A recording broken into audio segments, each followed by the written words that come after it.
హరి ఓం హరి ఓం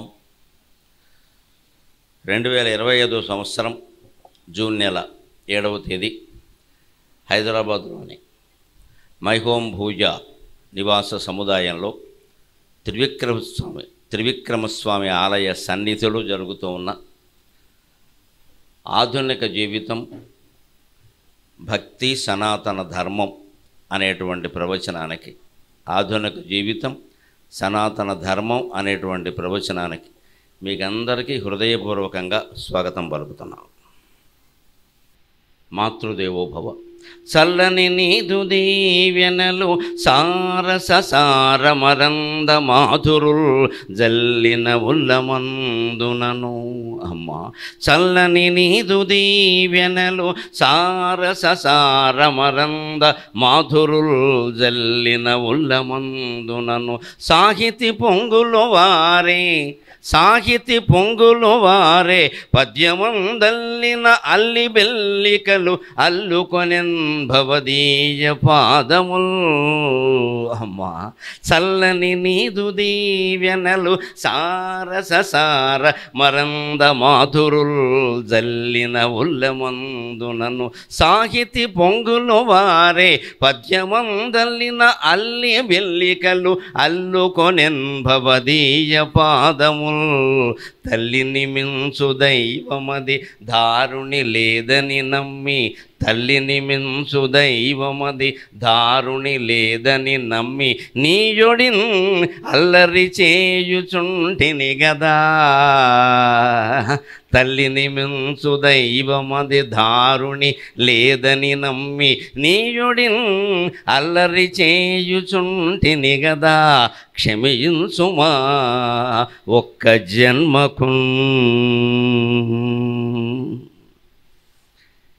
జీవితం అంతా భగవంతుడు ఒళ్ళో చేసే అల్లరి. కేవలం దీన్ని అల్లరి అని వేదం అంది, నేను అనడం లేదు. ఈ సృష్టి భగవంతుడు ఎందుకు చేశాడు అని వేదంలోనే ఒక ప్రశ్న ఉంది. దానికి బ్రహ్మసూత్రాల్లో వ్యాస మహర్షి సమాధానం చెప్పాడు. భగవంతుడు ఈ సృష్టి ఎందుకు చేశాడు అంటే లోకవత్తు లీలా కైవల్యం, కేవలం ఆడుకోవడానికి అల్లరి చేయడానికి సృష్టించాడు అన్నాడు. మనం ఎందుకు కంగారు పడుతున్నామంటే మనకు అది అల్లరనే ఆటనే అర్థం కావట్లా. అందులో అల్లరిలో చిల్లర డబ్బులు వెతుక్కుంటున్నాం మనం. అందులోనే సుఖం వండడం, దుఃఖం వండడం, కొట్టుకు చచ్చిపోవడం ఇదంతా జరుగుతుంది. ఇది నిజమని, ఇది ఏదో ఇంకా కొనసాగుతుందని, ఏదో పెద్ద వంశ పరంపరని, మనదేదో సూర్యవంశమని, చంద్రవంశమని, ఇప్పుడు దాగిపోతే ఏదో నష్టమని, ఇక మనమే ప్రపంచమని, మన శరీరమే ఉందని, ఇంకేం లేదని, దానికి ఎవడు కాస్త తిండి గట్టిగా పెడతాడో వాడు మనకి మిత్రుడు, ఎవడన్నా ఒక ఇడ్లీ తక్కువ పెడితే వాడు శత్రువు, మనకు కాస్త ఒక దండ ఇస్తే వాడు మిత్రుడు, దండ వేయకపోతే వాడు శత్రువు. మొత్తం అన్ని ఆలోచనలు మన వైపు నుంచే నడుస్తాయి. మన అంటే మన శరీరం, ఇంతకంటే మనకేం తెలియదు. మన వైపు నుంచి నడిస్తే పర్వాలేదు, ఆ మనకు అర్థం తెలియాలి. కనీసం ఆ మన అనేది కూడా మనకు తెలియదు. మనది తెలుగులో బహువచనం, నేను ఏకవచనం. మనం ఆ ఏకవచనాన్ని కట్టుబడ్డాం. ప్రపంచంలో షుగరు బీపీ అనే వ్యాధులు ఉన్నాయంటారు, నేను నమ్మను. అంతకంటే ఎక్కువగా షుగరు బీపీ అందరికీ ఉండవు. కనీసం ఒక 60% మందికి ఉన్నాయనుకున్న 40% మందికి లేవు. 100కి 100% మందికి ఉన్న 2 జబ్బులు, ఒకటి నేను, 2 నాది. ఈ 2 జబ్బులు అందరికీ ఉన్నాయి, అందరికీ ఉంటాయి ఈ 2. ఇవే మనకి అన్వితమైన దుఃఖం కలగడానికి మూలనం ఇదే. ఎందుకు కలుగుతోంది ఆ దుఃఖం? ఎందుకింత తాపత్రయపడుతున్నాం? ఎందుకింత పెద్ద గుళ్ళు కట్టుకున్నాం?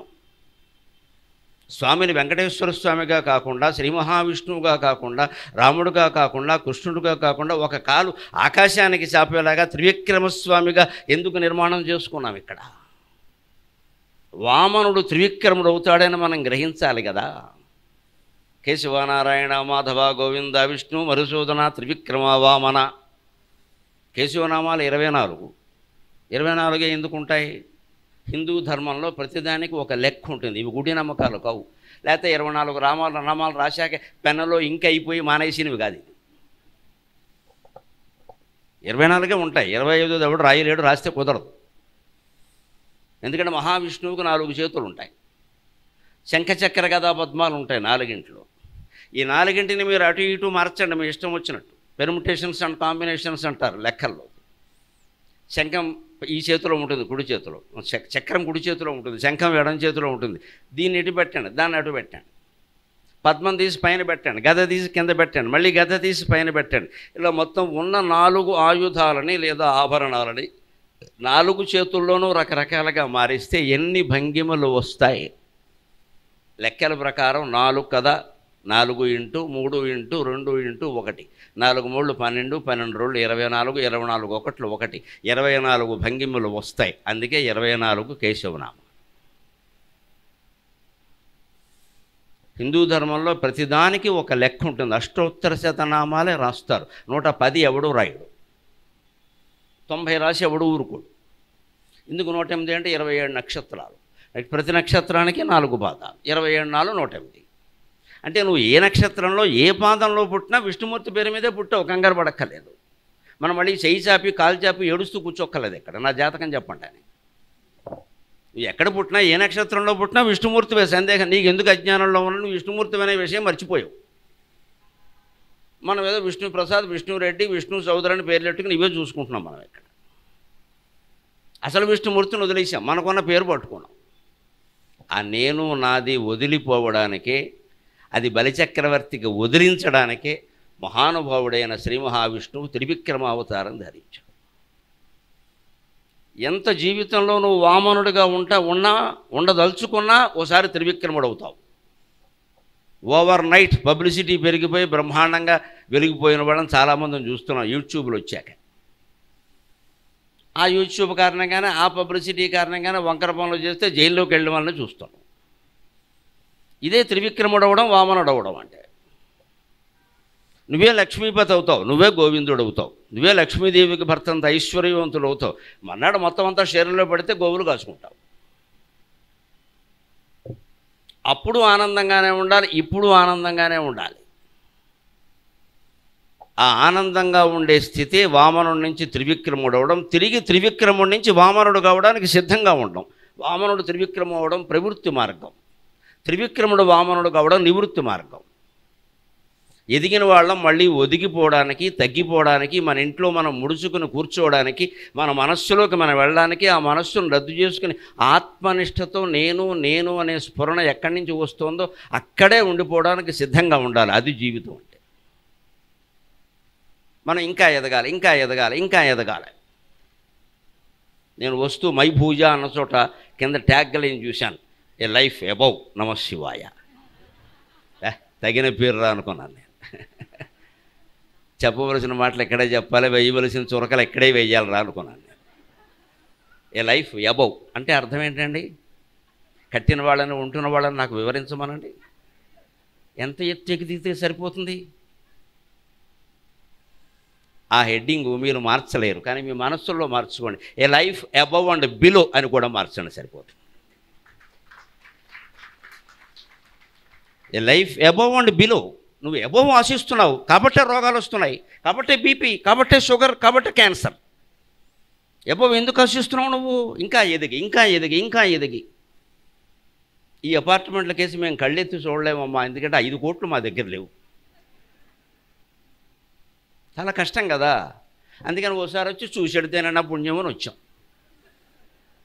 మహానుభావులను చూస్తే పుణ్యం అంటారా? కోటీశ్వరులను చూస్తే కూడా పుణ్యమే కదా. వచ్చే జన్మలోనే మైహోం పూజలో ఉంటామేమో. కానీ ఈ ఆశకు అర్థం ఏమిటి? లైఫ్ అబవ్ అంటే ఇంకెంత అబవ్? ఆకాశం అంత అబవా? ఆ అబవ్ అనే దాన్ని తగ్గించుకుని చాలు, ఉన్నది చాలు అనుకోవడమే త్రివిక్రమావతారం, వామనావతారం. నన్ను మన్నింతుడుగాక, నాకు నిజం చెప్పడమే అలవాటు. మళ్ళీ పిలిచినా మంచిది, పిలవకపోయినా మంచిది. ఈ యభం యభం యభం అనే ధోరణి విపరీతంగా పెరిగిపోయింది బలిచక్రవర్తికి. ఎందుకంటే ఆయన చేసింది త్యాగం, ఆయన సంపాదించడం కాదు చేసింది. బలిచక్రవర్తి రాక్షసుల్లో చాలా మంచివాడు, రాక్షసులందరూ దుర్మార్గులు కాదు. అదే వంశంలో ప్రహ్లాదుడు పుట్టాడు. ప్రహ్లాదునికి మానవుడు సాక్షాత్తు బలిచక్రవర్తి. ప్రహ్లాదుని కొడుకు పేరు విరోచనుడు, విరోచనుని కుమారుడు బలి. ఇతన్ని వైరోచనుడు అని కూడా అంటారు తండ్రి పేరును బట్టి. మంచివాడు. విభీషణుడు మంచివాడు, రాక్షస కులంలో పుట్టాడు. కుంభకర్ణుడు చెడ్డవాడైతే కావచ్చు, పడుకుంటే పడుకోవచ్చు. రావణాసుడు అంతా చెడ్డవాడు కాదు. అసలు నా దృష్టిలో సుఖంగా పడుకున్నవాడే దేశానికి బంధువు. వాడి వల్ల ఎవరికి అపకారం జరగదు. మా ఇంట్లో ఆడ మగ ఎవరు పడుకున్నా సరే, నేను 60 ఏళ్ల జీవితంలో ఎవరిని ఎప్పుడూ నిద్ర లేపలేదు. వాడు పడుకోవడమే నాకు కావాలి. వాడు పడుకుంటే దేశం బాగుంటుంది. లేపమన్నా కూడా లేపలేదు. పిల్లల్ని లేపండి, ఎక్కువ నిద్ర పోని, వాడి వల్ల నష్టం జరగదు కదా. లేస్తే ఏం చేస్తాడు? ఎందుకు వచ్చింది? వాడే లేస్తాడు. ఎందుకంటే లేచి మనం చేసేది ఏంటంటే అబౌవ్. లేస్తే మనకి భూమి కనపడదండి, పైన కనపడుతుంది. ఎదగాలి ఎదగాలి, ఎవరినో తన్నాలి, కొట్టాలి, వాడిని మించిపోవాలి. ఎంతమంది మించినా ప్రాణం పోక తప్పదు. ఎక్కడికి పోతామో తెలియదు. అప్పుడు మళ్ళీ త్రివిక్రముడే దిక్కు. ఆ గుణపాఠం చెప్పడానికి వామనుడు త్రివిక్రమావతారం ధరించాడు. ముందు వామనావతారం ధరించాడు, త్రివిక్రమావతారం నేరుగా ధరించలేదు ఆయన.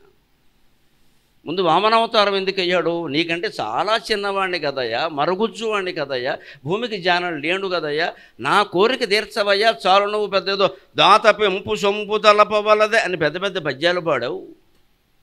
ఎందుకంటే ఆయన వచ్చిన బ్రాహ్మణ అబ్బాయిని, చిన్న అబ్బాయిని, 7 ఏళ్ల వయసు కూడా లేని అబ్బాయిని, నీకేం కావాలి అంటే, ఈయన ఏదో బ్రాహ్మణున్నయ్యా, చిన్నపిల్లవాడిని, చదువుకుంటున్నాను, నువ్వేదో విశ్వజిత్ త్యాగం చేశావని తెలిసింది. విశ్వజిత్ త్యాగం అంటే సమస్తాన్ని జయించినవాడు సమస్తాన్ని త్యాగం చేయడం. విశ్వజిత్ అంటే సమస్తాన్ని జయించినవాడు, ప్రపంచాన్ని జయించినవాడు. అలెగ్జాండర్ కీన్ లాంటి ప్రపంచ విజేతలకి, బలిచక్రవర్తి లాంటి ప్రపంచ విజేతలకి, భారతీయులకి ఇతరులకి తేడా ఏమిటంటే, విదేశీ చక్రవర్తులు సమస్తాన్ని జయించి అందులోనే ఏడుస్తూ ఉంటారు. భారతీయ చక్రవర్తులు సమస్తాన్ని జయించి సమస్తాన్ని ధారపోస్తారు. That is Indian culture. That is Indian culture. అంచేదికి మీరందరూ అబవ్ ఎంత ఉందో చూసుకొని ఆ అబవ్ని కిందికి దించి దాన ధర్మాలు చేయండి. బాగా కూటికి లేని వాళ్ళు, గుడ్డకి లేని వాళ్ళు చాలామంది ఉన్నారు ప్రపంచంలో. మైహోం అడుగుజాడల్లో కూడా అసలు మైహోం అంటూ వాడికి జీవితంలో లేని వాళ్ళు చాలామంది ఉన్నారు. అటువంటి పేదలకు ఎవరికైనా మీరు మీ సొమ్ము కరిగించుకుని ఇల్లు కట్టిస్తే మళ్ళీ వచ్చి నేను ఉచితంగా ప్రవచనం చెబుతాను మీ అందరికీ, మీకు నమస్కారం చేసి. మీరు అబవ్ అనడం కాదు, మీతో పాటు సమాజం కూడా అబవ్ కావాలి. ఈ పోటీలు బాగా పెరిగిపోవడం వల్లే 100 కోట్లు సంపాదించిన మనిషికి శాంతి లేదండి. ఈ అబౌవ్కి అర్థం లేదు. లెంగ్తీ స్పేస్ ఎంత లెంగ్తీ స్పేస్ ఉన్నా 6 అడుగులు చాలండి, పాతి పెట్టేసినా కాల్చిన. అది కూడా పాతి పెడితేనే 6 అడుగులు, కాల్చితే 1 అడుగు చాలు, మొత్తం మసే కదా. అది రేపో ఎల్లుండో మనకేమైనా తెలుసా? అది రేపో ఎల్లుండో ఏం తెలియదని ఏమైనా ఉందా? ఇక్కడ తెలుసనుందా? దానికి సిద్ధంగా ఉండాలి. అది తెలియకే బలిచక్రవర్తి దానమిచ్చి కొంతమంది అహంకరిస్తే త్యాగం చేసి ఈయన అహంకరించాడు. సంపాదించి కొంతమంది అహంకరిస్తారు, త్యాగం చేసి ఈయన ఏమనుకున్నాడంటే నా వంటి దాత లేడు అనుకున్నాడు. దీని సాత్విక అహంకారం అంట. సంపాదించి నా వంటి సంపన్నుడు లేడు అనుకుంటే రాజస అహంకారం, రజోగుణం. అది త్యాగం చేసి కూడా నా అంత త్యాగం చేసిన వాడు ఎవడు లేడు అంటే అది అహంకారమే. అది సాత్విక అహంకారం. అసలు దానమే చేయకుండా పోటీ పడకుండా మొత్తం వీడే తినేసేసి వీడే దాచిపెట్టుకుని పిసినగొట్టులో వ్యవహరిస్తే అది తామస అహంకారం. వాడు తినలేదు, ఆవిడకి పెట్టలేదు. ఎందుకంటే రజోగుణం ఉన్నవాడు నయం. కొంత పోటీ పడి ఎవరికో దానాలో ధర్మాలో ఏవో చేశాడు, ఎదుటివాడితో పోటీ పడేలా చేశాడు, వాడు నయం. వాడికంటే కాస్త గొప్పవాడు ఎవడంటే దానం చేస్తాడు, కానీ వచ్చిన ఇబ్బంది ఏమిటంటే నా అంత దాత ఎవడు లేడు అనుకుంటాడు. అది బలిచక్రవర్తి చరిత్ర. నా అంత దాత ఎవడు లేడు అనుకున్నాడు. ఇంద్రుడు రాజ్యాన్ని కూడా కైవసం చేసుకున్నాడు. అంచేది మహావిష్ణువుకి 2 ప్రణాళికలు. ఒకటి, రాక్షసుల చేతుల్లోకి వెళ్ళిపోయిన రాజ్యాన్ని దేవతలకు అప్పగించాలి. దేవతలు ఏమీ ఆయనకి మేనత్త కొడుకులు కాదు, రాక్షసులు ఏమీ శత్రువులు కాదు. ఆ మాటకు వస్తే దేవతలు రాక్షసులకి ఒక్కరే తండ్రి, కశ్యప ప్రజాపతి. అందులో దితి సంతానం దైత్యులు, అతిథి సంతానం ఆదిత్యులు. పైగా దితే పెద్ద భార్య, దితి పెద్ద భార్య, అదితి రెండో భార్య. అదితి కుమారుల్ని ఆదిత్యులు అన్నారు. ఆ ఆదిత్యులలో కూడా 12వ వాడు విష్ణువు. తేషాం జగన్యజో విష్ణు సర్వశ్రేష్ఠ అంటారు భారతంలో. ఆయన అందరిలోనూ చివరిలోనే పుట్టినా అందరిలోనూ గొప్పవాడు ఆయనే అన్నారు. నువ్వు ఎప్పుడు పుట్టావు, ఎక్కడ పుట్టావు, ఇవన్నీ పెద్ద విషయాలు, ఏం చేసావనేదే ముఖ్యం. మనం దానికి ప్రాధాన్యం ఇస్తాం. ఇప్పుడు కూడా మనం చేస్తున్న అజ్ఞాన పని ఏమిటంటే ఎప్పుడు పుట్టాడు, ఎక్కడ పుట్టాడు, లేకపోతే మనకు అవసరమైనప్పుడు కోసాయి సిజేరియన్ని పెట్టి కోయించి పారాయి. ఇవాళ వైశాఖ బహుళ దేశం మంచిది, కోసాయి 4 రోజుల ముందే కోసాయి. దానికోసం డాక్టర్కి 1 లక్ష ఎక్కువ ఇచ్చే, వాడు సొమ్మేం పోయింది, కోసి పారేస్తాడు, 1 లక్ష తీసుకుంటాడు. ఇవన్నీ కోసినా ఏం చేసినా నిర్ణయాల ప్రకారం జరగవు. అజ్ఞానంతో ఆలోచిస్తున్నారు చాలామంది. జాతకం అనేది తల్లి కడుపులో పడినప్పుడు నిర్ణయం అవుతుంది, బయటకు వచ్చినప్పుడు కాదు. బయటకు వచ్చింది మీరు నిర్ణయిస్తారు, తల్లి కడుపులో పడింది మీరు నిర్ణయిస్తారా? ఆ 9 నెలల్లో కూడా వాడికి లైఫ్ ఉంది. There is a life, but it is not above మామూలు లైఫ్. ఏ లైఫ్ అబౌవ్ కాదు, ఏ లైఫ్ ఇన్ ది స్టొమక్. పాపం లోపల కూర్చున్నాడు. ఆ లోపల కూర్చున్న వాడినే భగవంతుడు కాపాడాడు. పరీక్షిన్ మహారాజు ఉత్తర గర్భంలో ఉన్నప్పుడు ఏమీ చేసేది లేక రాడా చూడ సమస్త భూతములలో రాజిల్లువాడు ఇచ్చటం లేడా వారుని చిచ్చరమ్ముదరుమన్ లీలాగతింద్రోచి నాకీడానేడ భయప్రదానము అతడు హింపన్ నతత్రాతముంగాడా ఎందరిగావడు ఈ ఎడల మత్కర్మంబు తానెట్టిదో. కడుపులో శిశువు చేసిన ప్రార్థన ఇది. బహుశా ప్రపంచ సాహిత్యం మొత్తంలో కడుపులో శిశువు చేత భగవత్ ప్రార్థన చేయించింది భాగవతంలో మాత్రమే. మనం గర్వించాలి మన సంస్కృత సాహిత్యానికి, తెలుగు సాహిత్యానికి కూడా. వ్యాసుడు సంస్కృతంలో ఆ ప్రార్థన చేయిస్తే పోతన గారు దాని 2 పద్యాల్లో చాలా అందంగా వ్యాసుడిని మించి చేయించాడు. వ్యాసుడు నన్ను మన్నించునుగాక. పోతన ఇంకా బాగా చెప్పాడు ఆ విషయం. ఇప్పుడు చదివిన పద్యం అదే. అంటే తల్లి కడుపులో ఉన్నప్పుడే మనం క్షేమంగా ఉన్నాం. నిజం చెప్పాలి, బయటపడింది మొదలు యథవచ్చే కాకలే. బయటపడించాక ఇప్పుడు 5 ఏళ్ళు కాదండి, మేము చదువుకున్న రోజుల్లో 5 ఏళ్ల వరకు మేము బడిలోకి వెళ్ళలేదు. తల్లి కొంగొట్టుకుని తిరిగాం. ఇక తండ్రి ఏదో వ్యవసాయమో వేదమో ఎవరి పనులు వాళ్ళకున్న వాళ్ళు ఇంట్లో ఎందుకుంటారు, ఇంట్లో ఉంటే ఇల్లు నడవడం ఎలాగా. తండ్రి అంటే ఆకాశం, తల్లి అంటే భూమి. భూమి స్థిరంగా ఉంటుంది, ఆకాశం ఏముంది, ఓసారి మబ్బులు ఉంటాయి, ఓసారి సూర్యుడు ఉంటాడు, ఓసారి చంద్రుడు ఉంటాడు, ఓసారి ఏమీ ఉండదు, శూన్యం. తండ్రి మొహం అలాగే ఉంటుంది. సంపాదిస్తే ఒకలా ఉంటుంది, సంపాదించకపోతే ఒకలా ఉంటుంది. అపజయం వస్తే ఒకలా ఉంటుంది, జయం వస్తే ఒకలా ఉంటుంది. అందుకే తండ్రిని ఆకాశం అన్నాడు ధర్మరాజు యక్ష ప్రశ్నలో. తల్లి ఎవరంటే భూమి అన్నాడు. తల్లి ఎప్పుడు ఒకలాగే ఉంటుంది, భూమిలాగే ఉంటుంది. ఓర్పు, సహనం. వస్తారా మీ నాన్న, ఏదో తెస్తారా అని అలా కూర్చోబెట్టి ఈవిడికి వెళ్ళకూడదు. మరి ఆ పద్ధతి అంతే. అప్పట్లో గృహిణి గృహం వచ్చితే గృహాన్ని విడిచిపెట్టడానికి వీల్లేదు. 5 ఏళ్ళు అలాగే ఆవిడే ఏదో అధ్యాత్మ రామాయణ కీర్తనలు అవి పాడుతూ ఉంటే కూడా తిరగడం వల్ల అవన్నీ వచ్చాయి. ఈవేళ మీకు కొన్ని వేల మంది నిలబడి నన్ను పద్యాలు పాడేలా చేసింది నా తల్లి శిక్షణమ్మ, నా తల్లి శిక్షణ. మా నాన్నగారు అవకాశం ఇచ్చారు, ఆవిడేదో చెప్పింది. శ్రీ సూక్తం పురుష సూక్తం కూడా మాకు మా అమ్మాయి చెప్పింది. సాయంత్రం మా నాన్నగారు గుడెరుగు మీద కూర్చుని 7 గంటలకు వచ్చేవారు. ఆయన వచ్చేలోగా 4:30కి మేము బండి నుంచి వస్తే స్నానాలు చేసి రమ్మని కూర్చోబెట్టి 6:30 వరకు శ్రీ సూక్తం పురుష సూక్తం చెప్పింది ఆవిడ. అక్కడే నేర్చుకున్నాం మంత్రపుష్పం ఇవన్నీ. ఈ శిక్షణ ఈవేళ స్కూల్లో ఉందా? మీరు 2.5 ఏళ్ళు దాటకుండా తీసుకెళ్ళి స్కూల్లో పారేస్తున్నారు. 1వ తరగతి లేదు, దానికంటే ముందు యూకేజీ, దానికంటే ముందు ఎల్కేజీ, దానికంటే ముందు నర్సరీ, దానికంటే ముందు వాడి జీవితం మొత్తం కర్సరీ. ఓ శాపం. అసలు మన ఇంట్లో ఉండొద్దు, మనకు పట్టుకున్నది అది. పిల్లాడు మన ఇంట్లో ఉండొద్దు, వాడు ఉండడమే అమెరికాలోకి వెళ్ళిపోవాలి. అక్కడి నుంచి మనకు వారానికి ఒకసారి ఫోన్ చేయాలి, చేయకపోతే మనం ఎడుస్తూ కూర్చోవాలి. ఈ దృష్టిలో మార్పు రావాలండి, ఈ దృష్టిలో మీ మార్పు రావాలి. ఎన్ని కోట్లు సంపాదించినా, ఎన్ని కోట్లు పెట్టి పిల్లల్ని సంపాదించినా, పిల్లల్ని పెట్టుకున్నా, పిల్లల్ని పెంచి పోషించినా, మీకు ఆ త్రివిక్రమమూర్తిలో ఉండేటువంటి కళ ఏ మనిషిలోనైనా ఉంటుందా? ఏ మనిషిలోనైనా ఉంటుందా? కనీసం ఉదయం ఓసారి, సాయంత్రం ఓసారి వచ్చి ఆ కాలెత్తి ఆకాశాన్ని తాకిన మూర్తిని దర్శించండి. చాలా మనస్సులు ప్రశాంతంగా ఉంటాయి, హాయిగా ఉంటాయి చాలా మనస్సులు. ఆ మూర్తే చాలా విచిత్రమైపోయింది. నాకు ఎక్కడా చూడలేదు ఇటువంటి మూర్తిని. వెంకటేశ్వర స్వామి గుళ్ళు చాలా చూశాం, కానీ ఎంత అద్భుతమైన మూర్తి. మీరు ఎంత అదృష్టవంతులు. కోట్లు పెట్టి బిల్డింగులు కొనుక్కున్నందుకు కాదు అదృష్టవంతులు, త్రివిక్రమాలయం ఉన్న చోట ఉన్నందుకు మీరు అదృష్టవంతులు.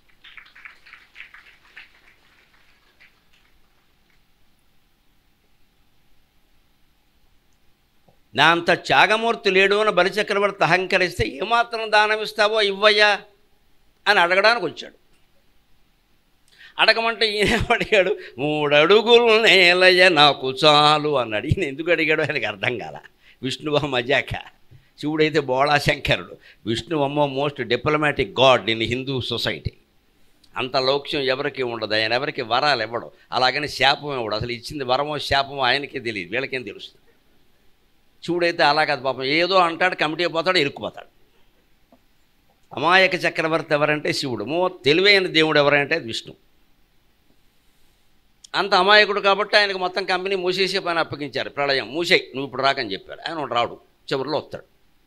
తెలుగు సినిమాలో పోలీసులు వచ్చినట్టే చివరిలో వస్తాడు, మూసేస్తాడు. విష్ణు అలా కాదు, లోకమంతా కాపాడుకుంటూ ఉండాలి కాబట్టి అవతారాలన్నీ ఆయనే ఎత్తాడు. ఇన్ని అవతారాలు శివుడికి ఉండవు, ఇన్ని అవతారాలు బ్రహ్మకు ఉండవు, లక్ష్మికి ఉండవు, సరస్వతికి ఉండవు, ఎవ్వరికి ఉండవు. ఇద్దరికి మాత్రమే ఉంటాయి హిందూ ధర్మంలో. There is a reason, scientific religion అది. ఇద్దరికే ఉంటాయి అవతారాలు ఎత్తే అవకాశం. విష్ణుమూర్తికి, లలితాపరా భట్టారిక అమ్మవారికి ఇద్దరికే ఉంటాయండి. రేపు దసరా వస్తే 10 అవతారాలు చూస్తాం అమ్మవారి. వీళ్ళిద్దరే ఎందుకు ఎత్తుతారు? నారాయణ సహోదరి, పద్మనాభ సహోదరి, నారాయణి నాదరూప నామరూప వివర్జిత. నారాయణి అని ఆవిడ ఎందుకంటారంటే నారాయణుని భార్య కాదు, నారాయణుని చెల్లెలు. ఎందుకు ఇద్దరు ఒకే గర్భం నుంచి జన్మిస్తారు? శక్తి మూలం. ఆ శక్తి వ్యాపించినప్పుడు పదార్థమైంది. ఆ వ్యాపించిన పదార్థమే విష్ణువు. శక్తి సృష్టికి మూలం, ఎనర్జీ. దాన్ని సైంటిస్టులు అంగీకరించారు. అందరూ చెప్పిన మాట ఇది. పదార్థము శక్తి రెండే ఉన్నాయి, మ్యాటర్ అండ్ ఎనర్జీ. ఎప్పుడూ పదార్థంని ఎవరూ మార్చలేరు, శక్తిని ఎవరూ మార్చలేరు. దాన్ని ఎవరు నశింపజేయలేరు, ఎవరు పుట్టించలేరు. శక్తిని ఎవరు నశింపజేయలేరు. నైదర్ క్రియేట్ నార్ డిస్ట్రాయ్. శక్తి అంతే, పదార్థం అంతే. కానీ శక్తి పదార్థంగా మారుతుంది, పదార్థం శక్తిగా మారుతుంది. మనకి రోజు ఉదాహరణ చూసినా అర్థమవుతుంది. సూక్ష్మంగా మనస్సులో ఉండే భావన స్థూలంగా మారుతుంది. ఒక ప్రేమతో మనకెవరైనా చేత్తో అన్నం పెడితే ఆ అన్నం రుచి వేరండి. వారి ప్రేమ అందులోకి వచ్చింది. ప్రేమ లోపలుండే సూక్ష్మ భావన.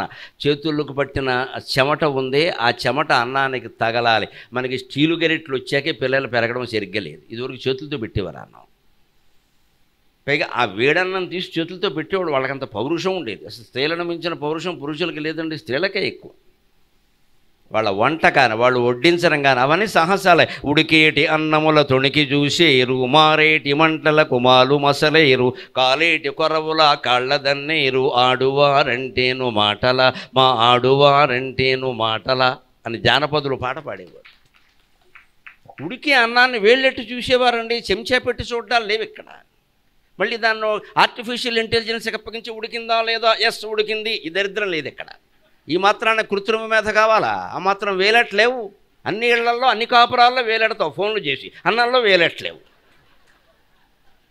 పక్కింటికి ఫోన్ చేసి గంట మాట్లాడి ఈ ఇంట్లో విషయాలన్నీ అక్కడ చెప్పి ఆ ఇంట్లో విషయాలన్నీ ఇక్కడ సేకరించి మళ్ళీ ఇవన్నీ పట్టుకెళ్ళి ఎదురింట్లో చెప్పడానికి బోల్డ్ వేలెట్టడానికి మనకు టైం ఉంటుంది. అన్నంలో వేలెట్టాం, మనకు అవన్నీ కుదరవు. I'm software. మరి ఎలా కుదురుతాయి? ఇప్పుడే కార్యకర్తల ద్వారా కొత్త వార్త విన్నాను, శుభవార్త.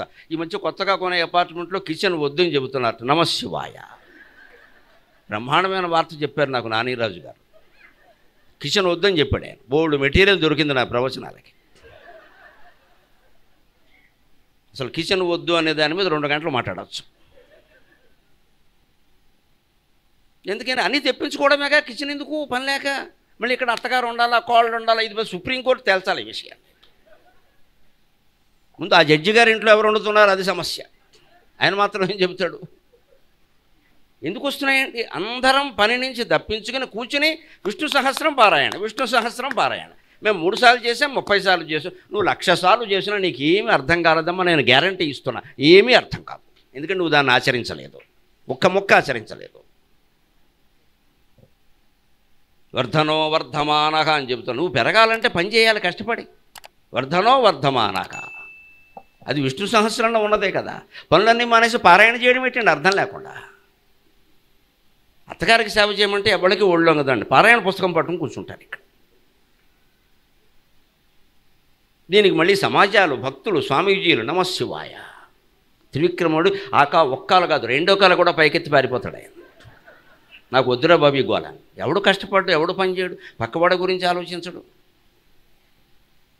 ఇదే బలిచక్రవర్తి అహంకారం అంటే. ఇది దానం చేసి ఆయన ఏదో అంటే నువ్వేమిస్తావో ఇవ్వయ్యా అని ఆయన అడిగితే ఈయన 3 అడుగులు అడిగాడు. 3 అడుగులు ఏమిటంటే ఆయన మామూలుగా స్కేలు పద్ధతితో 3 అడుగులే అనుకున్నాడు. ఆయన పెద్ద స్కేలు కదా, అడుగంటే 30 అంగుళాలు, 30 సెంటీమీటర్లు, 12 అంగుళాలు ఇంతే అనుకున్నాడు ఆయన. నేను 3 అడుగులు అడిగాను. కుదరదండి, నీవేమన్నా అడగచ్చు కదయ్యా, కావాలంటే ధరణీఖండమో కాక ఏమడిగేదో దాత్రీ సురేంద్రోత్తమ అన్నాడు. ఈ భూమండలం ఇచ్చేస్తాను నీకు అన్నాడు. కరులో కాంచనమో నికేతనములో గ్రామంబులో భూములో నీకు ఏనుగులు కావాలా, గుర్రాలు కావాలా? బుద్ధి జ్ఞానం ఉందా బలిచక్రవర్తికి? నాకు అర్థం కాదు. 7 ఏళ్ల పిల్లాడు నీ దగ్గరకు వచ్చి ఏం కావాలి అని అడిగితే ఆయన గుర్రాలు ఇస్తావా? గుర్రం ఎక్కితే వాడు ఉంటాడా, చచ్చిపోతాడా? ఇంకా దారుణం, అమ్మాయిలు కావాలని అడిగాడు. భాగవతం చదువుకోండి. కన్యలో అని అడిగాడు. కన్యలు ఏం చేసుకుంటాడండి 7 ఏళ్ల పిల్లాడు? మైనర్ పిల్లాడికి నువ్వేం నేర్పుతున్నావు ఇక్కడ? ఇదా రాజు, ఇదా చక్రవర్తి?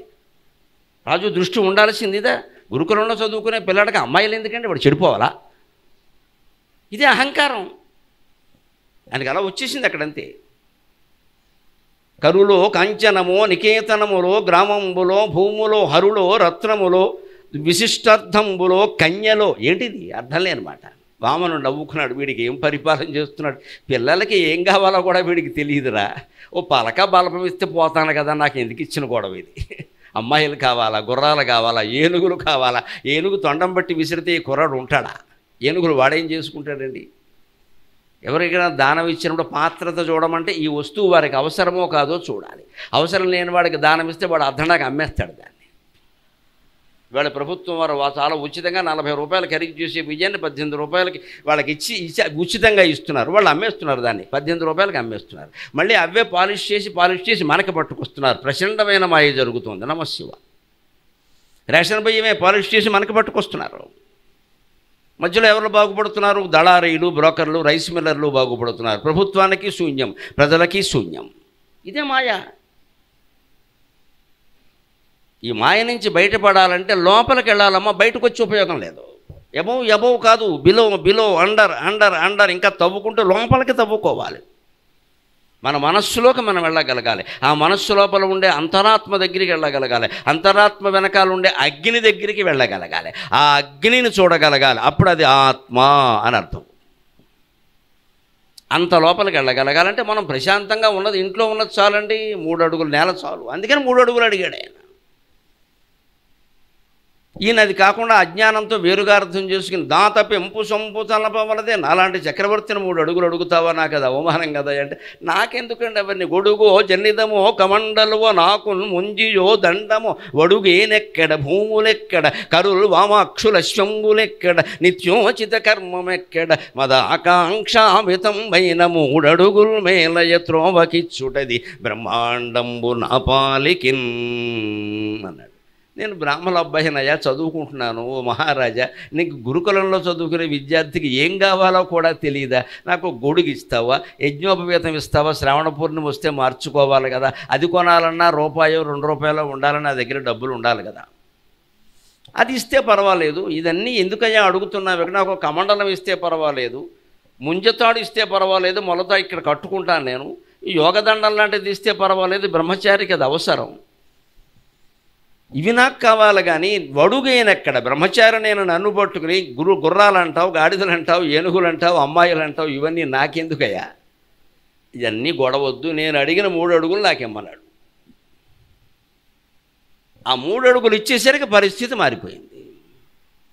ఆ 3వ అడుగు దానం పట్టగానే స్వామివారు త్రివిక్రమ రూపం ధరించారు. ఇంతింతై వటుడు ఇంతయై మరియు దానంతై నభో వీధి పైనంతై తోయద మండలగ్రమున కల్లంతై ప్రభారాశి పైనంతై చంద్రునికంతయై ధ్రువుని పైనంతై మకర్వాటి పైనంతై సత్య పరాక్రమున్ సత్య పదోన్నతుండగుచు బ్రహ్మాండాంత సంవర్ధియై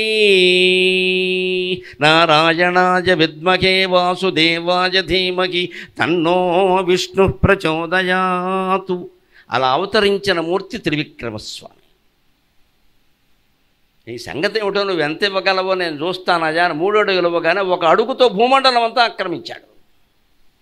ఇంకో అడుగుతో మొత్తం పైన ఉన్నటువంటి ఆకాశము, గ్రహాలు, నక్షత్రాలు, అనంతకోటి నక్షత్ర మండలాలన్నీ ఆక్రమించాడు. ఏ నక్షత్రానికి ఎంత పెద్ద టెలిస్కోప్ పెట్టి చూసినా సరే విష్ణుమూర్తి పాదమే కనపడుతుంది అక్కడ. అప్పుడు మళ్ళీ అడిగాడు. నేను 3 అడుగులు నేల అడిగాను, 1 అడుగుతో భూమి సరిపోయింది, 2వ అడుగుతో పైన సరిపోయింది, ఇంకా యాన్ అబౌవ్ అనడానికి ఏం లేదయ్యా ఇక్కడ, నన్ను ఏం చేయమంటావు? అందుకని 3వ అడుగు ఎక్కడ పెట్టమంటావు అంటే బలిచక్రవర్తి 2 రకాలుగా అన్నాడు. నా నెత్తి మీద పెట్టమని. ఒకటి ఒళ్ళు మండి, మనం అంటాం కదా కారు ఎక్కినప్పుడు ఏదో 3 కూర్చున్నాక వెనక సీట్లో ఇంకో అడుగుతానని, నా నెత్తి మీద కూర్చుంటావా, ఎక్కడ కూర్చుంటావు అంటే, ఇంకెక్కడ కూర్చుంటావు నా నెత్తి మీద అంటే. అందుకని ఆయన కూడా అయ్యబాబో ఇదేం మాయ, ఇంకెక్కడో అడుగుతాం, భూమి అయిపోయింది, ఆకాశం అయిపోయింది, నేను జయించినవి కాదు జయించినవి కూడా పట్టుకుపోయాడు. ఎందుకంటే నక్షత్ర మండలాలు బలిచక్రవర్తి జయించాల, భూలోకం మాత్రమే జయించాడు ఆయన. ఈ జయించిందంతా పట్టుకుపోయాడు, జయించింది కూడా పట్టుకుపోయాడు, ఇదేమిటిది అని నా నెత్తి మీద పెట్టబోయారు. అది కాదు, అది మామూలు మాట. అది అందుకోసం అలా ఆయన విష్ణువు దగ్గరవుతున్న కొద్దీ, ఆయనకి హితోపదేశం చేస్తున్న కొద్దీ ఆయన మన బుద్ధి విశాలమైంది. బుద్ధి శ్వేతాబ్జము రేకు విప్పునడ జాతి ద్వేషములు నిల్చునే. మన బుద్ధి అనేటువంటి తెల్లదామరపు రేకు విప్పితే ఏ ద్వేషము ఉండదు.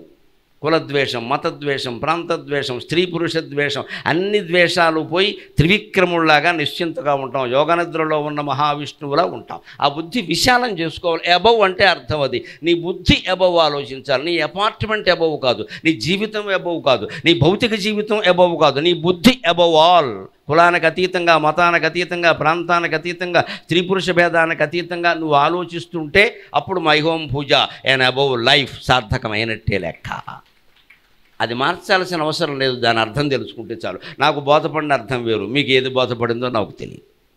నా దృష్టిని బట్టి నాకు అదే బోధపడింది. అండ్ అబవ్ లైఫ్ అంటే ఈ లైఫ్కి above life devotional life only. అది మాత్రమే మనం పొందాలి, అది మాత్రమే మనం. అది పొందడానికి మీకు విశాలమైన ఆవరణలు ఉన్నాయి. ఎక్కడ కూర్చున్నా ధ్యానం చేసుకోవచ్చు. మీరు చాప కూడా వెయ్యక్కర్లేదు, పాలరాయి ఎక్కడో ఒకచోట కూర్చొని ధ్యానం చేసుకోవాలి. పొద్దున్న 1 అరగంట, సాయంత్రం 1 అరగంట ధ్యానం చేసుకోవాలి. అటువంటి ధ్యానం చేసేటువంటి అవకాశం మీకు ఇచ్చి భగవంతుడు మిమ్మల్ని కాపాడాలి అని ఆ దేవుణ్ణి ప్రార్థన చేస్తున్నాను నేను. వటువై త్రిపాదయాచన పటువై, వటువై త్రిపాదయాచన పటువై, భూమ్యంతరిక్ష భద్రవ్యాప్తిందిటవై, వటువై త్రిపాదయాచన పటువై, భూమ్యంతరిక్ష భద్రవ్యాప్తిందిటవై, శుక్రుని బుద్ధికి కటువౌ వామనుడు సంగు కళ్యాణంబుల్.